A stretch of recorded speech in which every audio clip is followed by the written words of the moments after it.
Transition, trouver l'état des lieux de la situation des droits de l'homme au Mali et le partage des bonnes pratiques et perspectives. Ces sujets sont au menu de la 15e édition du Symposium national sur les droits de l'homme. La rencontre regroupe pendant 2 jours les membres de la Commission nationale des droits de l'homme et leurs partenaires. L'ouverture des travaux présidée par le ministre de la Refondation de l'État, Ba Traoré. Le Symposium national sur les droits de l'homme au Mali, une exigence statutaire pour la Commission nationale des droits de l'homme. Ce rendez-vous annuel est à sa 15e édition avec la particularité d'être la dernière du mandat de l'actuel président de la Commission. S'il se veut un état des lieux sommaire de la situation des droits humains, ce cadre constitue également un rappel des engagements nationaux et internationaux auquel notre pays a souscrit en toute liberté et en toute souveraineté.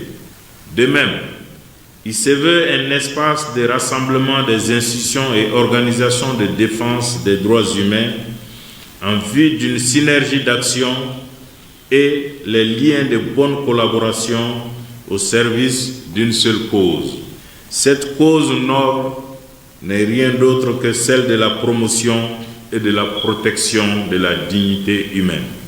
J'espère que cette rencontre inspirera des idées et des discussions qui permettront de réfléchir sur la place des droits humains dans la Constitution du 22 juillet 2023, d'interroger le cadre légal d'indemnisation des victimes de conflits armés, d'échanger sur la protection des libertés en période de crise.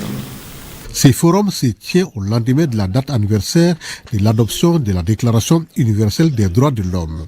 C'est pourquoi il est suivi avec beaucoup d'intérêt par les partenaires de la Commission nationale des droits de l'homme, notamment le Centre de Genève et le Royaume des Pays-Bas. Pour protéger et promouvoir le respect des droits de l'homme, la stratégie des Pays-Bas met l'accent sur 5 priorités.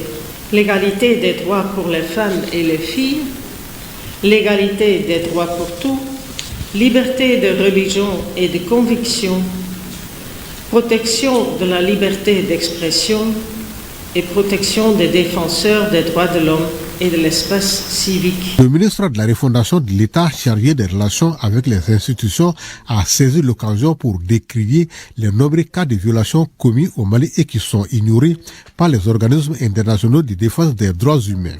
Les droits de l'homme se trouvent au cœur de la vision de la refondation de l'État voulue par le peuple malien à l'issue des Assises nationales de la refondation et mise en œuvre grâce à la volonté affirmée de son Excellence le colonel Assimi Goïta, président de la transition chef de l'État, et de son gouvernement conduit par le docteur Choguel Kokala Maïga, Premier ministre chef du gouvernement.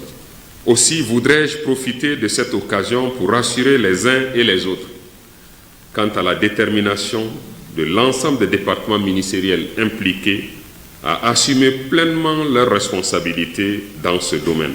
Enfin, une consécration pour la CNDH. La Commission a atteint cette année le statut A, c'est-à-dire le plus haut sommet des organismes internationaux de défense des droits humains, ce qui a permis aux membres de la Commission d'offrir au président un tableau de reconnaissance.